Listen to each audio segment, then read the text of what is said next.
We're going to that camp, and we're gonna get what's ours. When I get my hands on that kid. You don't think some people are beyond help? What are you guys doing here? We're all here for you. Thanks so much for taking the time today to chat about Camp Hideout. As a director, which was the theme that kind of resonated most with you that you wanted to make sure was represented? I think for me, the biggest is it's never too late to ask for help and get help. There's a really, really poignant line in the movie that our lead character Noah says, and he says, do you think people are beyond help? And Christopher Lloyd says, I believe everybody is reachable. And it's such a good moment. And to see the character go from, being, feeling completely alone and nobody's there to support him, to find, this group of campers that all come together to help him out. It's so great. And I love the fact that also it's a kid-driven film. Like, we have adult mentors in the movie, but it's, the kids doing everything, which is something that as a director, I love seeing, and as a parent.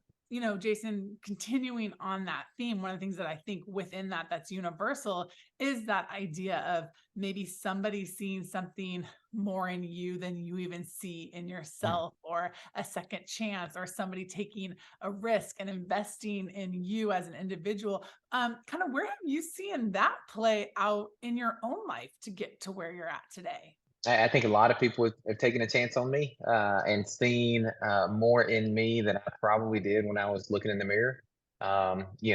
First off, God saw a lot in me that I probably didn't see. He knows who my identity is and what purpose He made me for. And so a lot of times I have to be reminded. But I think those same things are echoed in this movie.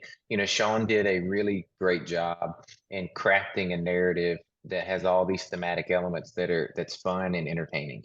Right. And Noah learns unconditional love, in this movie. He learns, he's from the foster care system. He's never had a real family. He learns the value of family and friendship. Sean's made, gosh, I don't know, what, 5, 10 kids movies.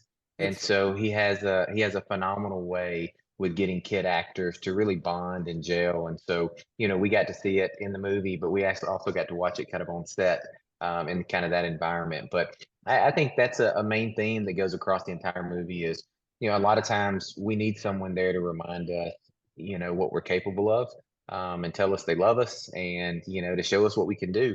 And in this case, it's getting all the kids together and really beating up on some bad guys that are trying to come to your camp.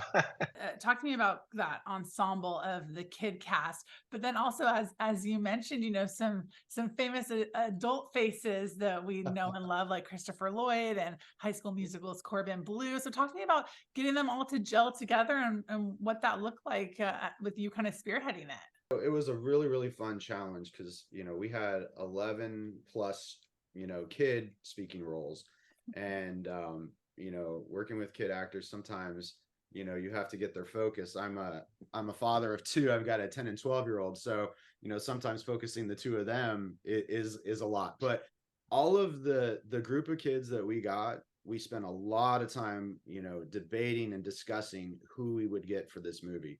And it was something that our casting director, Ro Baker, she really, went to bat for us and found a great variety of people. And then, between her, Jason, and Phil, and we found the heart of the movie with these young kid actors. And some of them, they'd never been on a set before.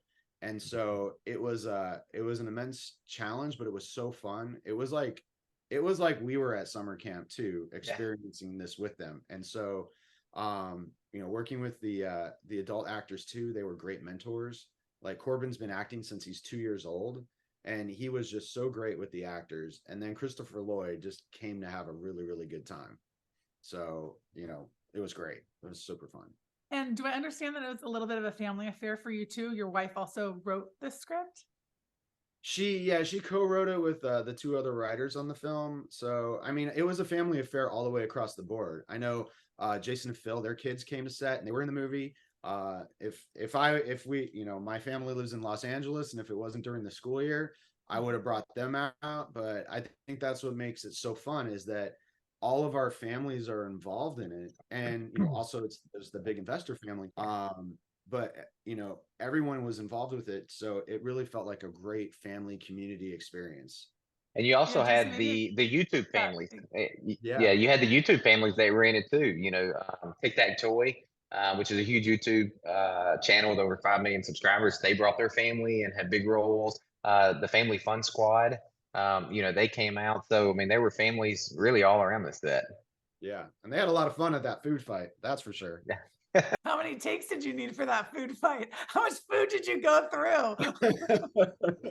That was something that I remember we had thoroughly discussed, like I think almost on a daily basis, how we were going to do that. We had specific food that wouldn't hurt anybody if you threw it, and then we really talked about planning it out, about what our cleanup is going to be. And so we did a lot of close-up kind of coverage first, and then did our wide shot, and everybody just went to town. It was a blast. I will tell you that Deer Run, the camp, called me after the food fight, and they said, "Hey, we had such a good time, but we just want to let you know it took us 3 days to clean that up." So there was a lot of food, and there was a lot of stuff thrown during that scene. Well, I cannot wait for audiences to see this, and especially families. It's something that's fun for everyone, and regardless of your age level, you can glean some wisdom and have a few laughs from it too. So thank you guys so much for taking the time today.